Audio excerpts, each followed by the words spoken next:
কি গো, আজকে তো তোমার জন্মদিন, তো কি খাবে বলো? স্পেশাল কি খাবে বলো? কি খাওয়াবে বলো? তুমি যা খেতে চাইবে তাই খাওয়াবো। কি তাহলে খাবে বলো? আগে হচ্ছে জন্মদিনের স্পেশাল হচ্ছে পায়েস। পায়েস খাবে? ঠিক আছে, চলো পায়েস বানানো যাক। আর আজকে পায়েসটা একদম অন্যরকম ভাবে বানাবো। চলো যেমন? চলো না, দেখাও কিভাবে বানাচ্ছি, দেখতে দেখাই যাক। থাকো।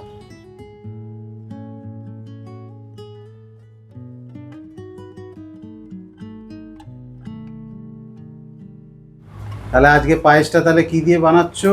তো আজকে আমি বানাবো হচ্ছে পায়েস রেড কাউ দুধ দিয়ে, আমাদের সবার পছন্দ রেড কাউ দুধ দিয়ে। তাহলে চলো কিভাবে পায়েসটা বানাচ্ছি দেখে নাও তোমরা।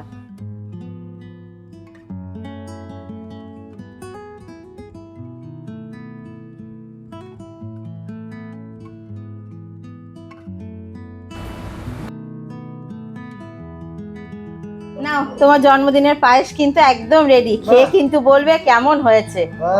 চালের পায়েস বলে কথা। ভালো লাগলো? দারুণ হয়েছে। তুমি একটু খেয়ে দেখো কেমন হয়েছে। দেখি আমি একটু খেয়ে কেমন হয়েছে। পায়েসটা অসাধারণ হয়েছে।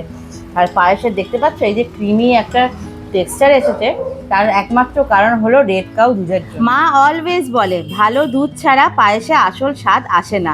আর রেড কাউ ইউজ করার পর আর কোনো ব্র্যান্ডের দুধ খাওয়ার প্রশ্নই আসে না। গরমের দিনে এরকম ঠান্ডা পায়েস এক কথায় বলতে গেলে জাস্ট দারুণ লাগে খেতে।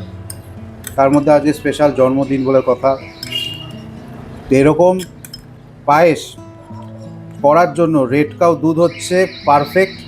আমি তো বলবো যারা যারা এখনো ট্রাই করনি, please try for it, go for দারুণ। চলো খেতে থাকি।